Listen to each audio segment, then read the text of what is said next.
आपने अक्सर लोगों को कहते हुए सुना होगा कि दिन दुनिया ठीक नहीं है, दुनिया में भ्रष्टाचार है, दुनिया में बेरोज़गारी है, दुनिया के लोग अच्छे नहीं हैं, दुनिया के लोग आलसी हैं, दुनिया के लोग कामचोर हैं।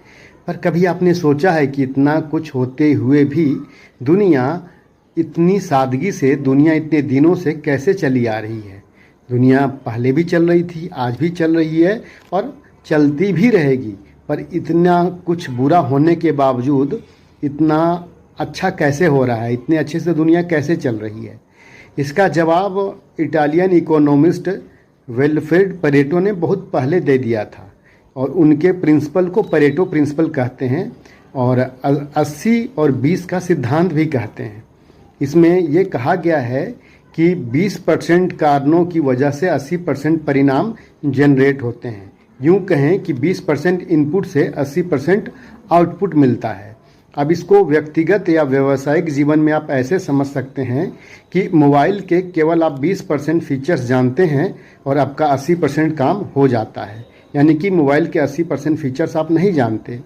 दुनिया में 20% लोगों के पास 80% पैसा है और 80% लोगों के पास केवल 20% पैसा है।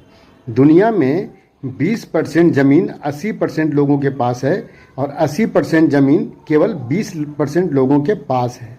एक और बात, इतना कामचोर आलसी होने के बावजूद भी फैक्ट्रियां, कंपनियां इतनी प्रॉफिट में कैसे चल रही हैं? तो ये प्रिंसिपल ये कहता है कि 20% मेहनती लोग जो हैं वो 80% रेवेन्यू जनरेट करते हैं। किसी कंपनी के 20% जो लोग मेहनती हैं वही कंपनी के लिए 80% रेवेन्यू जनरेट करते हैं, 80% प्रॉफिट जनरेट करते हैं। बाकी के 80% लोग मिलकर केवल 20% रेवेन्यू जनरेट करते हैं। तो अब आप समझ गए होंगे कि दुनिया में इतने आलसी, कामचोर, भ्रष्ट लोगों के बावजूद भी दुनिया कैसे चल रही है। यानी कि 20% लोग जो अच्छे हैं, जो सच्चे हैं, जो ईमानदार हैं, उनकी वजह से ही 80% चीज़ें सही हो रही हैं। तो ये जो सच्चे लोग हैं, 20% जो अच्छे लोग हैं, वो सच कहें तो धरती के शेष नाग हैं, जिन्होंने अपने फन पे इस धरती को थामे रखा हुआ है।